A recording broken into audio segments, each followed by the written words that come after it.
네, 안녕하세요. 6월 21일 와플터치 오늘 함께 읽으실 본문은 다니엘서 8장 1절부터 13절의 내용입니다. 지금 다니엘서가 1장부터 6장까지는 사건 중심으로 이야기가 진행되고 있어서 그나마 읽으시기에 어려움이 없으셨을 겁니다. 근데 다니엘서가 진짜 어려운 건 7장부터죠. 7장부터 12장까지는 환상 중심으로 이야기가 구성이 되어 있습니다. 근데 이게 도통 아무리 읽어도 무슨 소리인지도 모르겠고 재미도 없고 하니까 보는데 참 이게 어려움이 있는 것이 사실입니다. 그래서 오늘 본문 이 환상에 대한 이야기를 할 때 제가 고민이 많았습니다. 여러분들이 환상 이 본문을 보면서 저 환상은 어쨌든 간 다니엘이 그때 당시의 정국에 대한 이야기를 들은 거지 않겠습니까?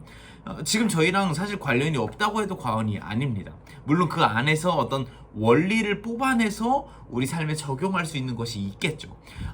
근데 제가 고민이 되는 것은 여러분들이 이 환상에 대한 해석이나 풀이가 궁금하실까? 아니면 뽑아낸 원리만 궁금하실까? 이것을 모르겠는 겁니다.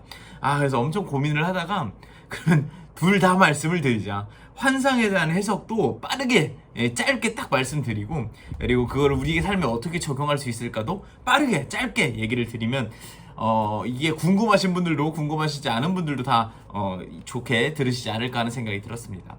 먼저 오늘 본문 말씀이 1절부터 13절까지로 끝나는데 사실 이것은 조금 잘못 나눈 겁니다.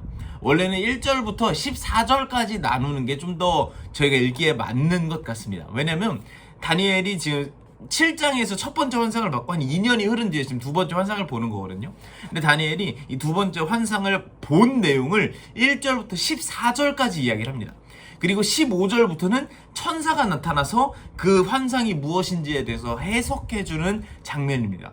그러니까 사실 오늘 본문을 여러분 읽으실 때 일부러 14절까지 읽으시는 게 좀 더 이해하시기에 편하실 거고요. 만약에 가능하시면 오늘 1절부터 27절까지 읽으시고 내일 1절부터 27절까지 읽으시는 게 훨씬 이해하시기에 편하실 것입니다. 뭐 어쨌든 간 지금 그때 당시에 환상에 대한 이야기를 제가 간략하게 말씀드리면 지금 다니엘은 이제 수산성 안에 있는데 환상을 이제 본 겁니다. 근데 환상이 어디로 데리고 가냐? 을레라고 하는 그 강변으로 데려갑니다. 강이 흐르고 있는 강변으로 데려가는데 그 강변에 양이 2마리 나옵니다. 그리고 뿔이 엄청 큰 양 2마리인 거죠.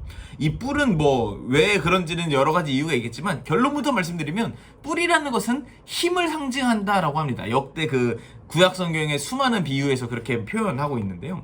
이 힘을 상징하는 뿔이 달린 순양 2마리가 막 여기저기 치고 다닙니다.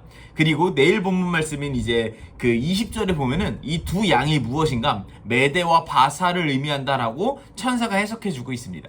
이 메대는 메디아라고 하는 나라고 바사는 페르시아를 의미한다라고 생각을 하시면 되겠습니다. 당시에 가장 강했던 강대국 두 나라죠. 뿔이 왜 힘을 상징하는지 아시겠죠? 그런데 이 뿔을 가진 두 양이 막 여기저기 치고받고 있는데 5절부터 7절에 보면 다른 순양이 등장합니다. 뿔이 훨씬 큽니다. 이 양이 그 메대와 바사 이 두 양을 한 번에 그냥 없애버립니다. 빵빵 치니까 그냥 끝나버렸습니다. 훨씬 강한 양인 것이죠. 이 양이 의미하는 바가 바로 헬라 제국을 의미합니다.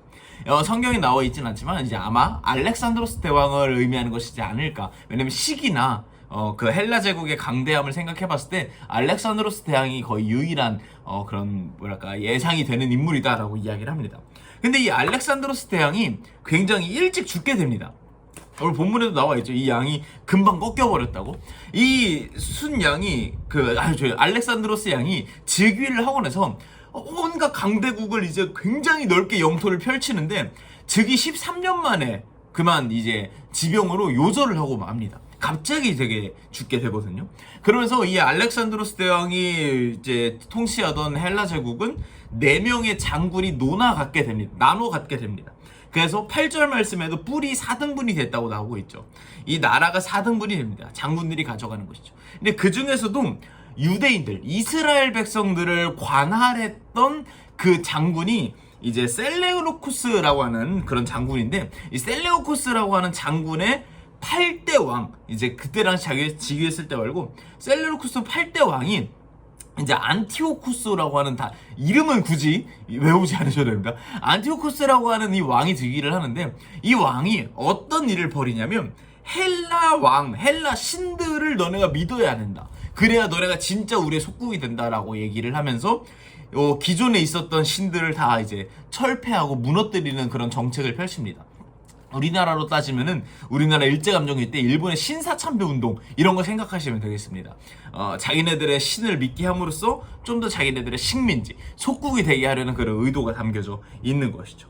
그래서 실제로 예루살렘을 되찾자라고 하는 그런 독립운동이 벌어져가지고 유대인 중에 누군가가 그걸 성공을 해서 예루살렘 성전을 되찾고요. 이것을 이스라엘 백성들은 수전절이라고 해서 이제 명절로서 지키고 있습니다.